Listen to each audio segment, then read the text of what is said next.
Hi friends, இங்கே பார்த்தீங்களா சுண்டக்காய் ஃப்ரெண்ட்ஸ். இது வந்து நான் காசு போட்டு வாங்கல, ஊருக்கு போயிருந்தேன். எங்கள் வீட்டு பக்கத்துலேயே பார்த்தீங்கன்னா ஒரு செடியில் இவ்வளோ சுண்டக்காய் கிடச்சிது எங்களுக்கு.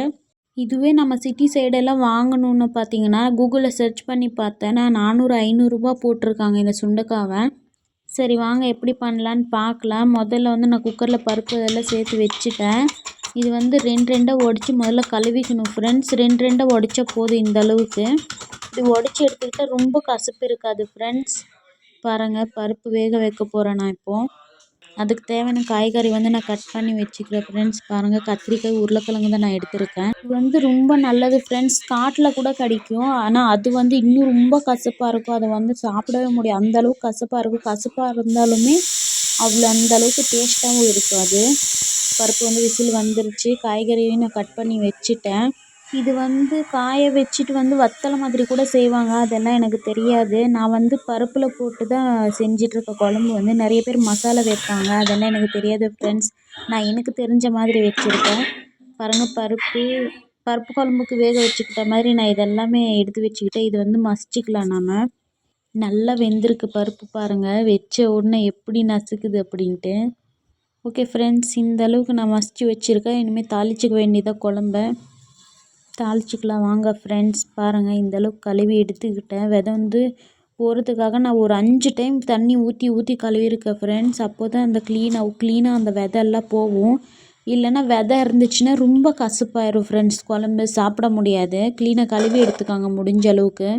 சுண்டக்காய் குழம்பு வந்து ஒருத்தர் ஒரு மாதிரி வைப்பாங்க. நீங்கள் எப்படி வைப்பீங்க அப்படின்ட்டு மறக்காமல் கமெண்ட்டில் சொல்லுங்கள் ஃப்ரெண்ட்ஸ். முதல்ல வந்து இந்த சுண்டக்காய் வந்து எண்ணெய் தாளிச்சிட்டு போட்டுக்கலாம். நாம் சுண்டக்காவை போட்டு வந்துட்டு பிளேட்டு வச்சு மூடிடுங்க, இல்லைன்னா தூரமாக வந்துடுங்க. ஏன்னா எண்ணெய் காஞ்சதுமே சுண்டக்காய் போட்டோன்னா ரொம்ப அப்படியே மேலே எகிரும்.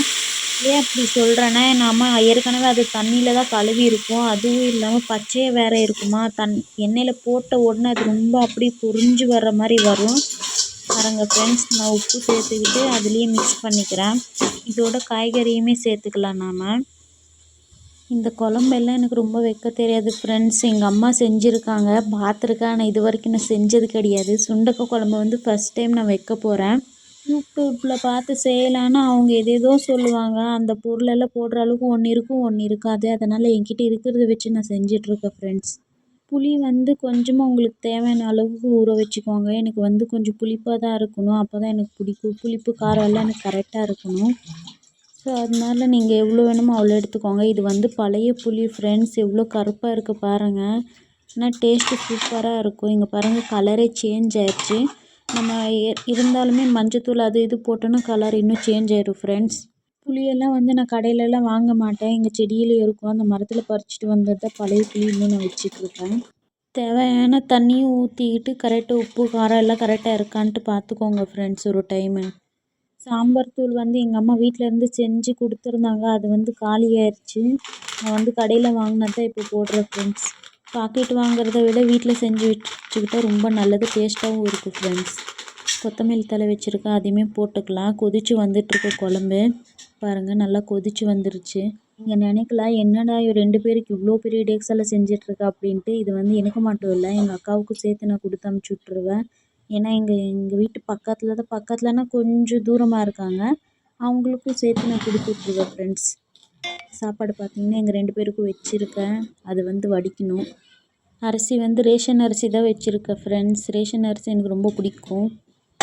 அரிசி வந்து கடையில் நாங்கள் எப்போயாச்சும் ஒரு நாள் தான் வாங்கிக்குவோம் ஃப்ரெண்ட்ஸ். மற்றபடி நாங்கள் ரேஷன் அரிசி தான் சாப்பிடுவோம். சரி வாங்க சாப்பிட்லாம். இது வந்து கடிச்சிக்க மிச்சர் வாங்கிட்டு வந்தாங்க என் ஹஸ்பண்டு. வாங்க ஃப்ரெண்ட்ஸ் சாப்பிடலாம். சூடாக சாப்பாடும் சுண்டக்காய் குழம்பு ஃபஸ்ட் டைம் வச்சுருக்கேன், எப்படி இருக்குன்னு தெரியல, சாப்பிட்டு பார்த்து தான் சொல்லணும். ஓகே ஃப்ரெண்ட்ஸ், நீங்கள் எல்லாம் என்ன சாப்பிட்டீங்க அப்படின்ட்டு கமெண்ட்டில் சொல்லுங்கள். நிஜமாக நான் சுண்டக்காய் சாப்பிட்டு பார்த்தேன். சுண்டக்காய் சாப்பிட்டதுமே கசப்பே இல்லை ஃப்ரெண்ட்ஸ், கொஞ்சம் கூட. அந்தளவுக்கு சூப்பராக இருந்துச்சு. கசப்பாக இருக்கிறதும் இல்லாமல் போகிறது உங்கள் கையில் தான் இருக்குது ஃப்ரெண்ட்ஸ். நல்லா கழுவணும், கழுவலைன்னா நிஜமாக கசப்பாக வந்துடும். அந்த விதையெல்லாம் க்ளீனாக போச்சுன்னா மட்டும்தான் நல்லாயிருக்கும் ஃப்ரெண்ட்ஸ். ஓகே, தேங்க்யூ ஃபார் வாட்சிங். பாய்.